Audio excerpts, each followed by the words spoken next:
I think for me, I had struggled with mental health for a really long time. One of the things I used as a coping mechanism was like alcohol, right? Especially being in the military, like drinking was a big thing. Like, hey, after work, go for drinks, especially like being overseas and stuff like that. So it was like, having like that alcohol, whatever, being accessible. So it's like, that was kind of the normal thing. I was just trying to like fill the emptiness, right? I was trying to have that feel good, like trying to be numb. And it was just like, that was really what I used to cope. At that moment, I didn't feel like, I felt like drinking was an escape, but it was just making it worse, right? It'd feel good. I'd be drunk for the night. And then like the next morning, reality sinks in, right? So it was just like for the moment of making me feel good, but it was a never ending. I didn't think it will ever stop. I just had no hope. I really wasn't looking. I was just in an area of darkness. So it was kind of like when you get to that point, you have like a don't care attitude, and just getting a drink and like coming home, shutting the blinds, and just sitting in darkness and isolation. Isolation's a big thing. I think when people are going through, or like somebody like myself, like going through like a lot of mental struggle, you don't want like somebody to be there to like expose that and be like, hey, like you have a drinking problem, or hey, you're going through a dark place. It's like, I feel like the devil wants you to be isolated, right? Because we as humans, we're not meant to be isolated. And I feel like the enemy uses that because he doesn't want somebody to be that light to come in and be like, hey, like, are you doing okay? Right? Or, hey, like, I've noticed like you're not yourself. And that's when it kind of rips it out of you. It's like, okay, yeah, hey, I'm struggling, right? Hey, I'm going through a lot of mental struggles. And I think that's why there's that isolation, because it's like, it just keeps you in that mindset of like, yeah, nobody cares about me. Nobody loves me. I'm doing this by myself. I'm just gonna keep leaning on the alcohol, and that's what I'm gonna use to succumb the pain. The biggest thought was like, hey, I'm not enough, right? I'm not good enough. Nobody loves me. It was a battle, right? I felt like nobody loved me. I felt like just nobody cared, right? And that wasn't true, right? Because it's like that's where the isolation comes in, right? Because it's like you're fighting your own thoughts, and that's when it's like it came to the point where I was suicidal. Like, it's like I didn't want to live anymore.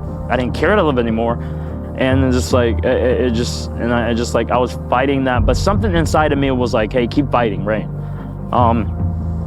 And like every day, it's like, hey, it's a new day, and I just kind of kept fighting every day, and it's like one day I just woke up and it was like, enough.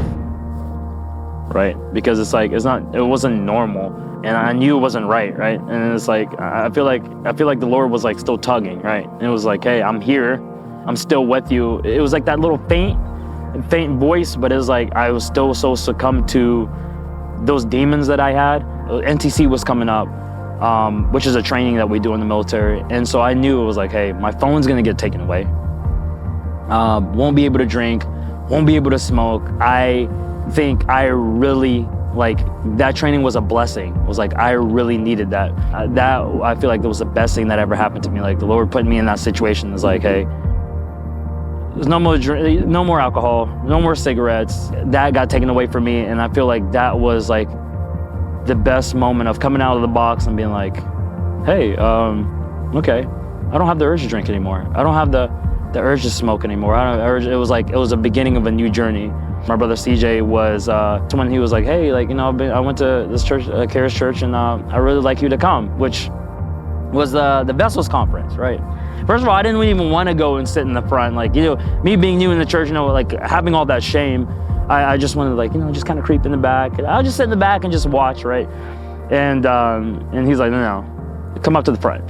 I was like, oh man, all right. I was just walking up front. We sat in the front, and that's when Pastor Eric started doing the prophesying and stuff. And I remember, I'll never forget it. I remember like telling myself, like, I'm not gonna make eye contact with him. Cause that's when like he was walking around, the church and like, pointing people out. And I was like, please let it not be me. I was like, I don't want it to be, right? Please let it not be me. And I'll never forget it. It's like yesterday. He's walking down the middle row, And he turns around, and that moment I had kind of looked, and I kind of put my head, I was like, oh, no. And that's when he's like, come on, man. Yeah, you've been looking and laughing all night. Look like you're ready for the fight.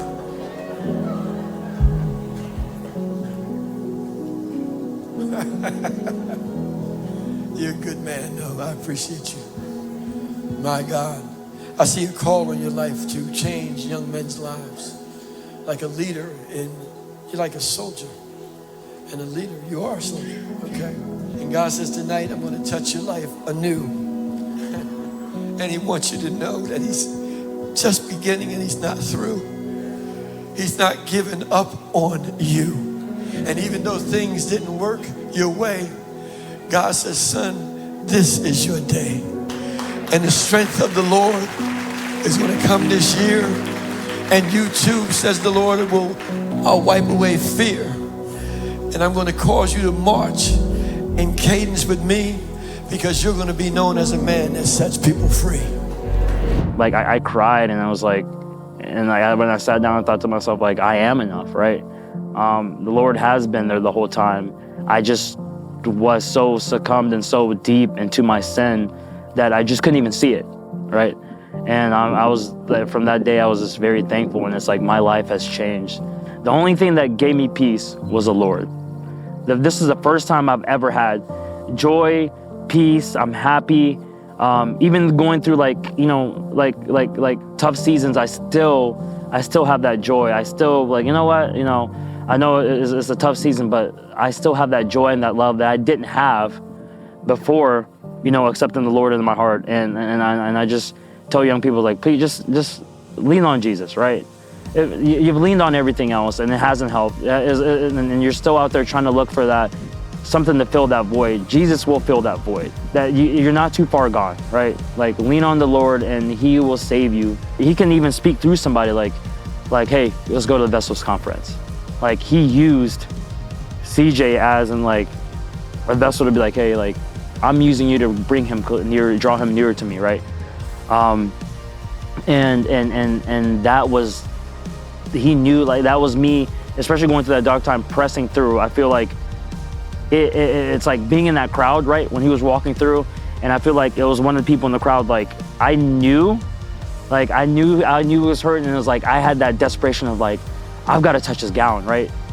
I don't know how I'm gonna get there. I don't know how I'm gonna push through the people to the crowd, but I know that he's gonna save me, and I'm gonna, I don't care what it takes. Like, I'm gonna push through, I'm gonna push people out of the way. I knew, like, he's saved so many people, and I want that, right? And I tell, like, one thing, my favorite saying is like, he wasn't seeing who I was at the time. He knew who I was gonna become. And it's amazing. It's like, he knew I was gonna take that step. He's like, I know you were gonna fight through that crowd to touch my gown, right? Bottom, and I knew, and it's a beautiful thing. And I'm so glad to be here, especially being part of, like, the church family, and being part of the the media team. It's like the Lord knew. He knew I was gonna be here, because he knew who I was gonna become. So I was like, I thank God. I'm very thankful for that. He's healing now. He's healing now. There is no doubt. He's healing cancer now. He's healing bodies now. He's healing.